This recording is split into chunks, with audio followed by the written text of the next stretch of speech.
Yeah, success of a season, you would call it, for coach Gavin Hunt last season, but is back again. I mean, does he have the players that he wants? That's the big question. It was a problem the last time, but even before we get to anything to do with Supersport United, and as a coach, I am sure Gavin Hunt would love to give us 2 cents on what we've seen today, the historical nature of the victory that Banyana have brought us all. What's your take, Gav? Well, I'm going to congratulate certainly Desiree and the team and all this coaching staff there. It's magnificent. I think it's the first time, am I stand corrected? The team has gone to the last 16. Men's team, ladies' team, and it was 11 minutes. I was in the shower. We finished training. And we had the cell phone on the floor. Waterproof. Had to be. Quite a few things covered in the phone, you know.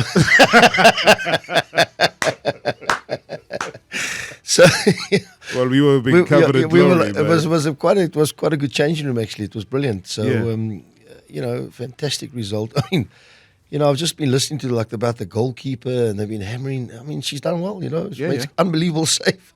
So I think they've got the Netherlands next. Is that right? Yeah, off to the Australia, going to be playing Netherlands on Sunday. But if you look at our team, we're a little bit different, So maybe we can spring a surprise. We play a little bit differently. I was about to say, I mean, as a coach, and not saying that you're coaching Desiree, you're just coaching from a coaching perspective. You've been sitting in a studio analyzing the game. What different approach can we have? Because we need to. Now it's just, you lose, you come back home. Well, that's why I say we're different, Rob. I think we play with a little bit more, what's the word, flair, a little bit more movement than if you look at the rigid teams.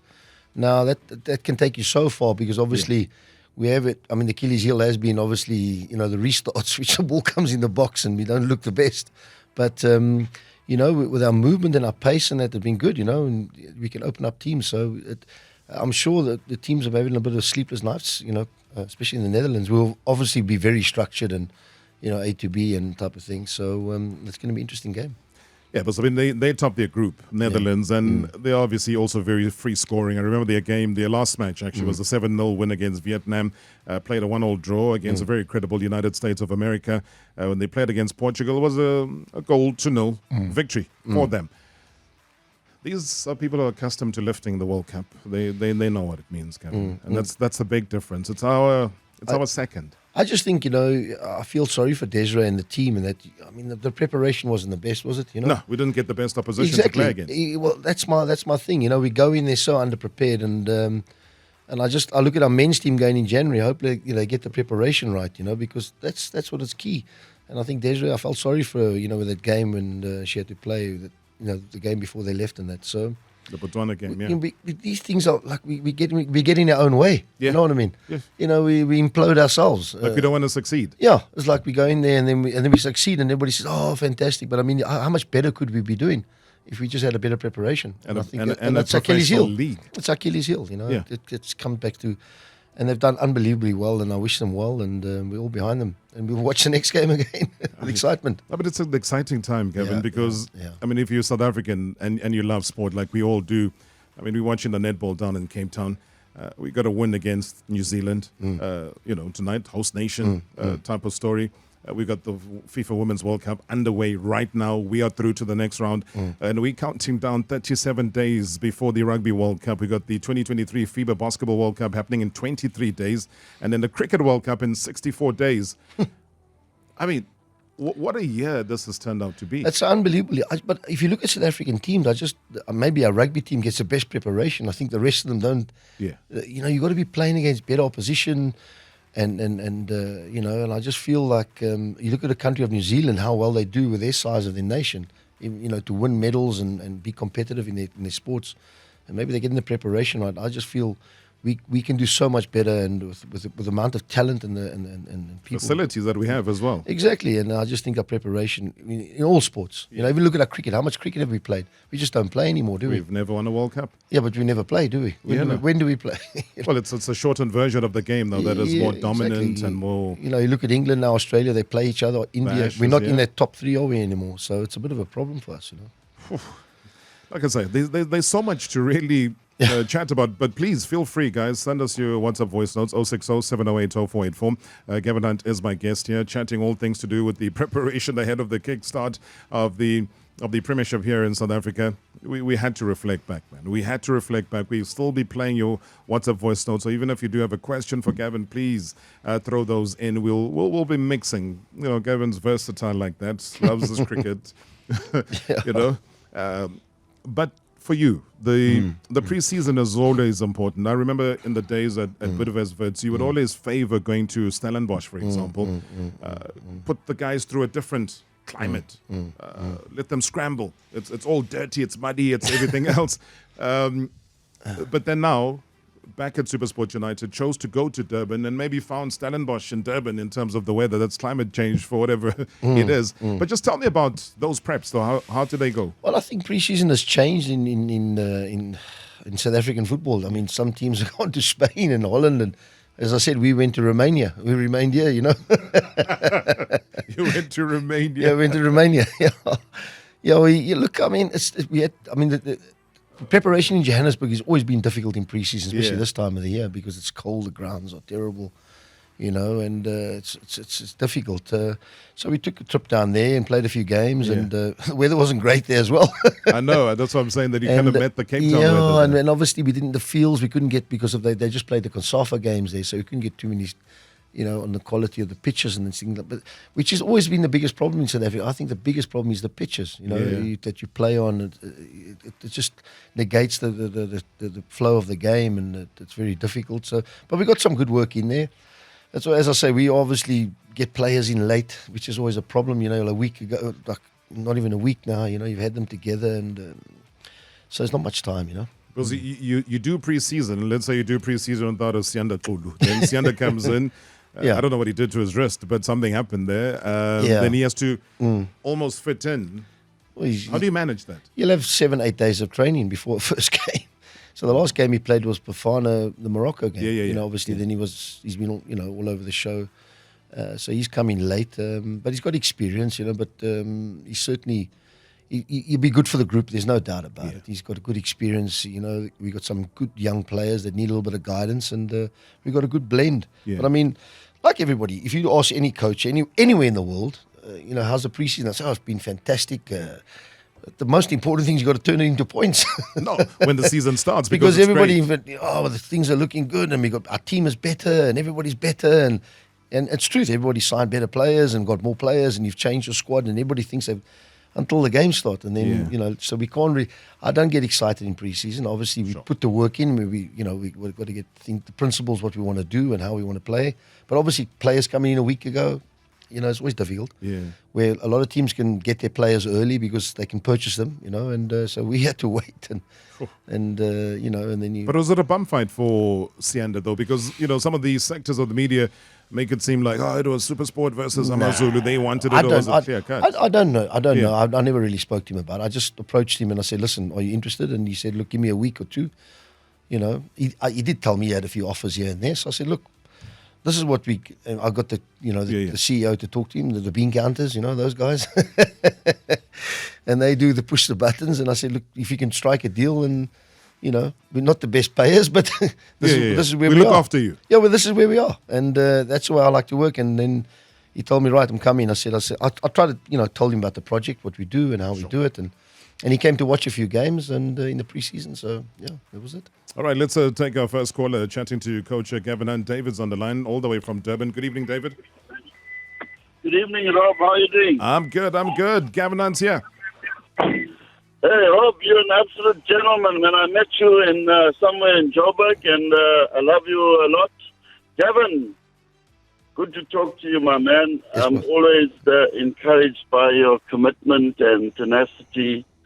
Thanks. Just as a coach, I've been reading a lot about the goalkeeper. Why did they select the goalkeeper? And as a coach, Deborah stuck to her guns, or Desiree, and selected her again.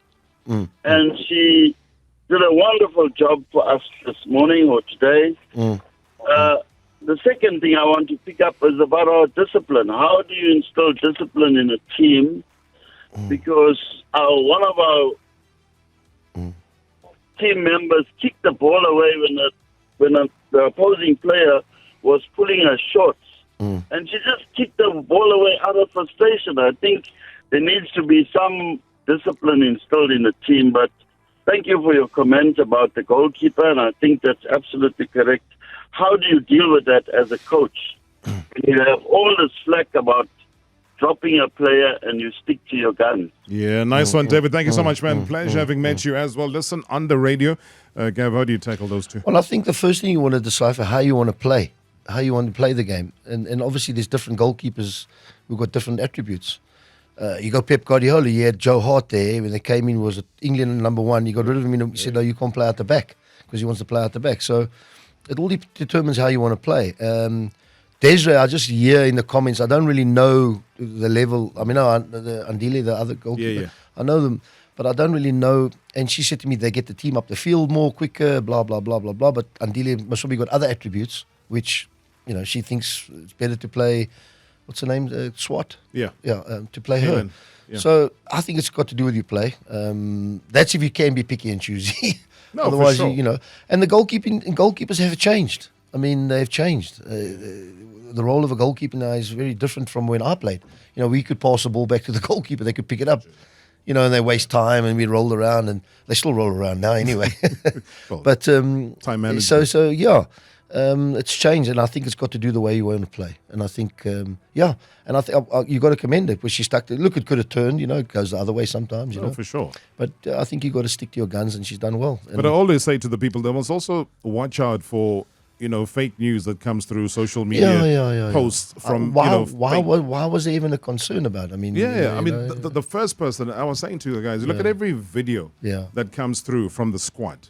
They are in the change room, they're in the bus. The first person that's leading, that's singing, is the very same person that everyone's crying to say, she should have started. Exactly. If she was sulking, why is she so happy? And that is why we don't know the dynamics, but we must also not fall into the trap of following these. Why do we even look for those things? Let's get on with the game. And, we've qualified, Gav. We've exactly, qualified. That's the big news. Good evening, Mr. Marawa, and good evening to your guest, Gavin Hunt, or Coach Gavin Hunt.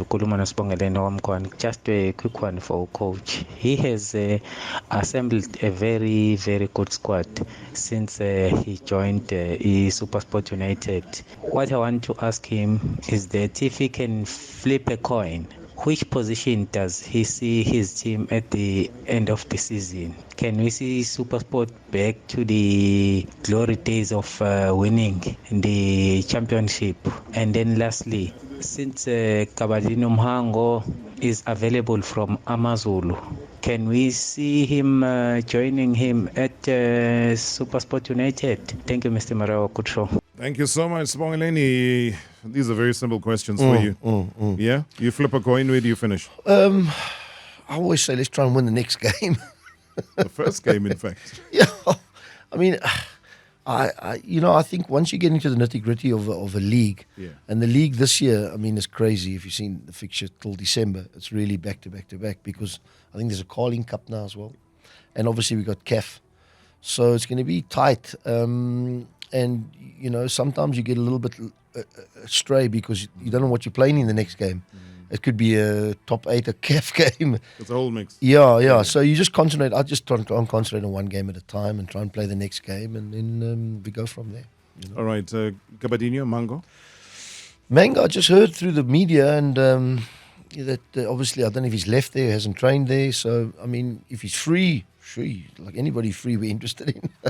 You would go for him, right? Well, I mean, he's that kind of guy. I mean, we want to talk about he lost his way a little bit, the last year, whatever reason. I mean, we know Gabba, he's a lovely boy, but I mean, he did so well for me at Wits, and obviously then he's gone to Pirates and he's been in Amazulu, but he's not getting any younger. He's got to realize that, and he's got to work a little bit harder and all these things. So I'm not sure what's actually happening there.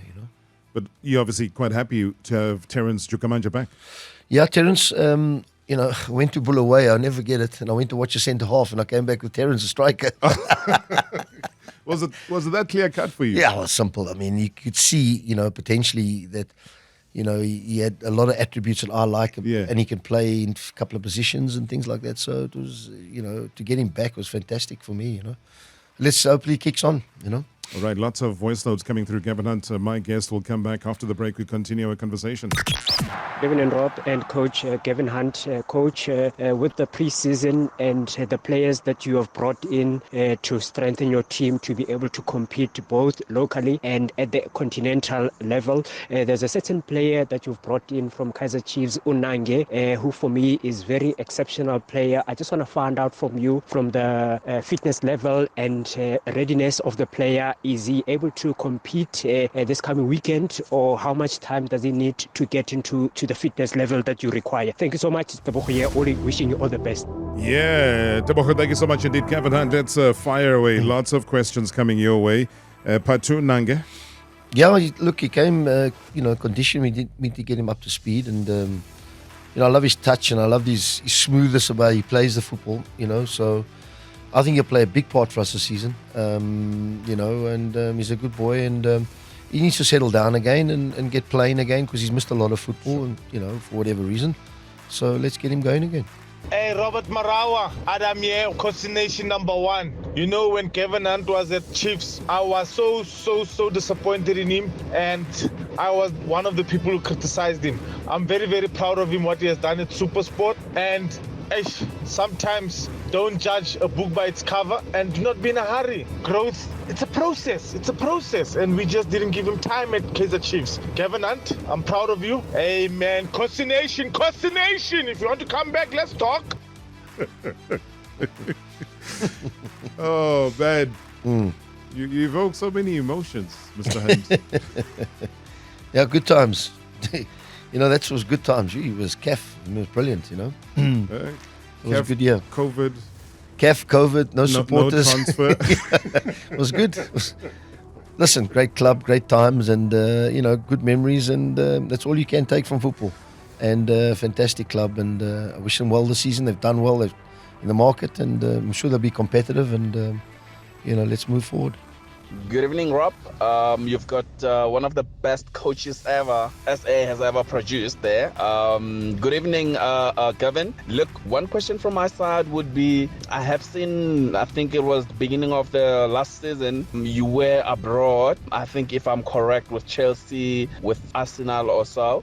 I just want to find out, what have you learned from that side, that maybe something that you brought into DStv this past season, but what is it that you've tried in the past season that hasn't worked, that you will be seeing if you're pushing it again this time around? Yeah, lessons learned from the UK trip, Man City? Yeah, I was in Man City. It was fantastic. Watching the training, I was there for 4 days, yeah. I watched right from the kids right to the first team. Good interaction with the coaches, finding out, in football there's no real secrets in football, it's pretty simple. Obviously the quality of the footballers are very good. Yeah. So, the quality of the training sessions were really at a high level, but very simple.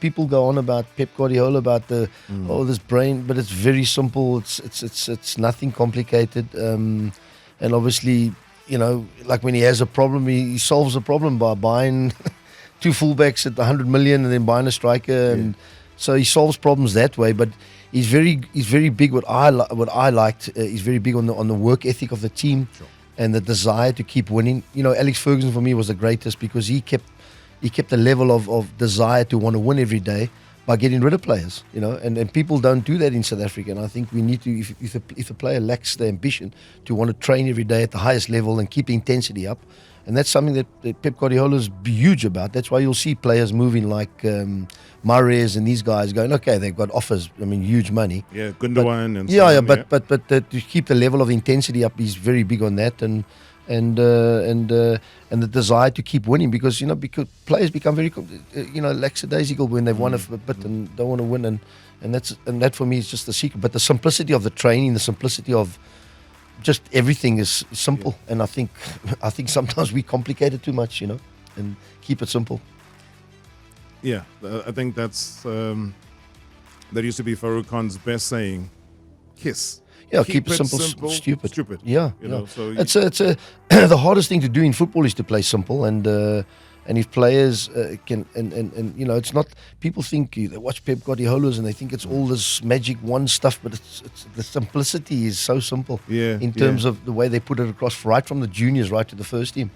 And the training sessions are very, very, nothing complicated. And the things that we do so well off the field, they don't care too much about the campings and all this stuff. I know you don't camp, but no, people don't believe me. Well, I don't. Yeah. We don't. I don't believe in it. I mean, I'm totally against it. And you've won these league championships totally against without it. camping. And he doesn't do it as well, Pep Guardiola. So I go, well, if he doesn't do it, I mean, you're on the right track. I'm on the right track. I've been doing this for years. You see, you know, they don't do those type of things, and all these meetings and debriefs and it's hardly. I think it's. But then you've got obviously the De Bruynes and you've got the Haalands. So how much debriefing are you doing? About what? About something? No, but I mean know. it's very simple. It's very simple, you know. And I thought it'd be much more, at a level where I thought, wow, this is going to be like something I've never seen before. But the general analysts, the opposition, they analyze the opposition, have a look at the opposition, but it's all about them. Yeah. And I think their philosophy, it's their all culture. about them. It's all about them. But obviously, the higher the level, you can be about yourself. But I mean, I still believe that you need to worry about yourself more than the opposition. But it's also about converting players. I mean, you talk about Jukamanja, what you saw then, what you brought back, and it's the same thing he's done with John Stones from where he was. Well, he's gone from an inverted fullback to an inverted centre half now. Yeah. So hello, I mean, you just like. But more involved and so on. Let me talk about something, a quick debrief on this, to use your words. Yeah. You have a UEFA A coaching badge. Yeah. So this is the whole big thing about what CAF now requires is that you have, and we all know, generally worldwide, that is a superior license to hold. No, but and you have it, but now you come to CAF, you're going to be playing on the continent, now you must have a CAF A license. So what's going to happen to you now? Well, obviously there are logheads between the two associations. I don't know. It's got nothing to do with me. I just went that route years ago, and I always feel, I mean, for me, the governing body of FIFA should come in here. And there should be a FIFA A license or something. Yeah, sure. And everybody should be on the same sort of on the same wavelength. There seems to be this competition amongst associations. That's why, Cup of Nations must be played in January. They don't believe in playing in July and all. So there should be more uniformity with this type of thing, because I mean, football is not different. It's obviously you have different philosophies at clubs or whatever the situation is, but there's no different to the basic ethics of the training sessions anywhere in the world. So now, but what needs to happen? Because you're going to sit in the grandstand, or well, I think last year, Eric he had a problem. Yeah. He's also got an A license. No, Cabozon, everybody. We all had problems. So do they convert? Or no. So we basically got to go do I don't know what it is, a crash course or something, and to try and get a cafe. But you got to do it from outside. You got to go to Zambia or Botswana or something. You know what the problem is, Rob? A lot of the coaching courses get done in a time when we work in. So you got to leave. How do you leave your club? So how do I leave? That's what you were doing in the first place. But you were successful. Yeah, but that was June. We were doing it in June. In the off season. Yeah, in the off season. So I would go to England in June and do 3 weeks there, and because all the coaches would come in for 3 weeks, and then the football's off, which is perfect. But obviously we do these coaching. It doesn't align with coaches to get on the course. You can do it online, but listen, anybody can do online. Can you coach? Can you get on the pitch and practically put a session on? Can you play, Bernard Parker? Evening, my coach. Evening, Robert Marawa. This is Bernard Parker. Coach, I just want to wish you all the best for the upcoming season. And I know you will do well, especially in CAF. Knowing your mentality, knowing your work ethic, knowing that you always a fighter and a winner. CAF this season, I see you having success with the team. All the best, coach. Blessings. Hunt. It's Cabell. What a fantastic professional. I mean, you couldn't ask for a better professional. The way he looked after himself and the way he treated the game and treated the game with respect. So thanks, Bernard. Great professional. I had a short time working with him, but obviously watched him from afar at a distance. And certainly whatever's coming his way now, he deserves everything. He's fantastic. He's really given the game the credit, and the game will repay him one day, as I said to him. And good luck with the book, Hunt. Yeah. We're going to be waiting for you here in studio. Trust me. Let's go to Enanda down in KZN. Tikuna Kakasini. Spusiso, good evening. Evening, Rob. How are you? I'm good. Coaches, go ahead. Good evening, Coach. Great to speak to you. How are you, Coach? I'm fine, thank you. I'm also good. Coach, I'd just like to ask, from your perspective, in terms of how things have changed in football, like nowadays, how much of the coaching, like part of your job, like between coaching and managing, like which one now takes more precedence? Is it the case that you combine the two? And because we always look at how world football is moving, 'cause we are moving more towards the managerial part than the coaching part. So from your perspective, in your team, which one applies better, or you apply both? Great question. Fantastic question. Yeah. I think the way the game is going, I think technical staffs are too big, and I think around teams now, if you look around the world, you need one voice when it comes to what you want. Obviously, there's a lot of support structure around individually looking at where you can improve as an individual, those type of things. But I think if the game goes like American football, I think you can have a problem where you've got defensive coaches, attacking coaches, line coach. I just think there's too many people involved, and I think you lose, and then you become a bit of a manager. Yeah. But to be fair, the higher the level you go, with the better the quality, like your Angelottis, they're managers really. They don't, they're not coaching. They're managing big egos, they're managing big stars, and I think I'll never forget. I was with Trapattoni on one FIFA course. Remember Trapattoni? Yeah. He says in Italian, me, I get rid of the player. No problem, get rid.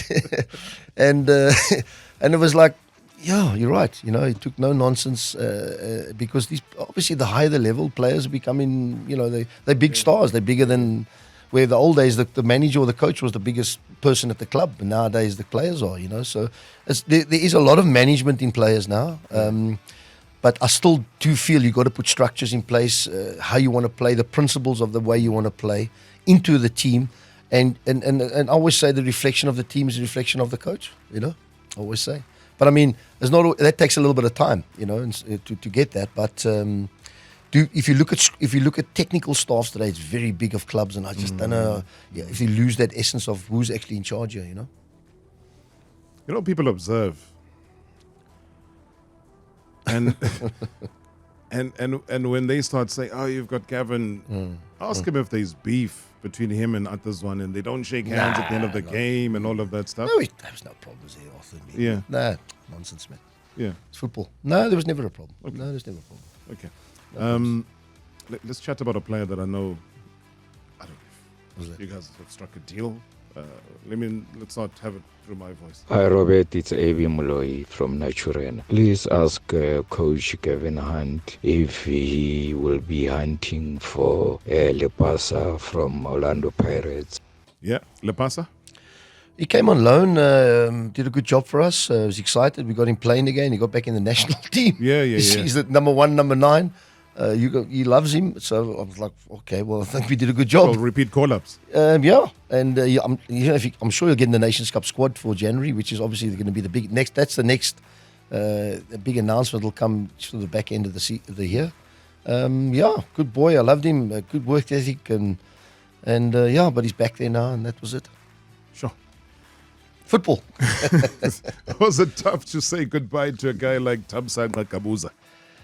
Kabuza, I mean, before I got to the club, the contract was running out and was told that's his last year. So I was like, okay, try to do something. And, we lost TT, we lost to Chiefs, we lost Patrick to Pirates, and obviously the big one was Tapelo to go to Sundowns. So it's not nice losing players, but hey, it's the nature of the business, and they've all certainly gone on and done well for themselves, Well, a lot of people will look at that and say, what does that do to the true spirit of the derby? Let's say Sundowns versus Supersport United, when there is that cross-trading of transfers, especially from Supersport to Sundowns. Well, it's quite unusual, Rob, two teams in the same city, which is your local team, rivals, if you want to call it. I mean, it doesn't really happen anywhere else in the world, but in South Africa, Sundowns are certainly a fantastic club and team, and they've certainly gone on to another level, ahead of everybody, and you can't fault them, but certainly when they come those type of knocking, Well, 10,001 questions. Unfortunately, we're on minus time. Yeah. Gav, I wish you everything of the best. I know you start your season off at Richards Bay. Yeah, Saturday, Yeah, so good luck with that. Good luck with Thanks, the rest Rob. of the season. Maybe my final question. You can say yes or no. and you could find peace, walk away, live happily ever after. Are you going to be tempted to go coach in Saudi Arabia? Jeez, we all want to go there, don't we? I see 4th division players want $5,000 a week. Is there a plane leaving?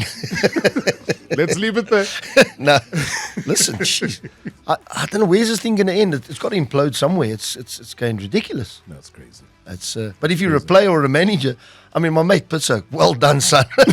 He's there in the money. He's paying for lunch when he comes back. And paying for both of your birthdays. Ladies and gentlemen, Gavin Hunt, thank you so much, man. Thanks, man.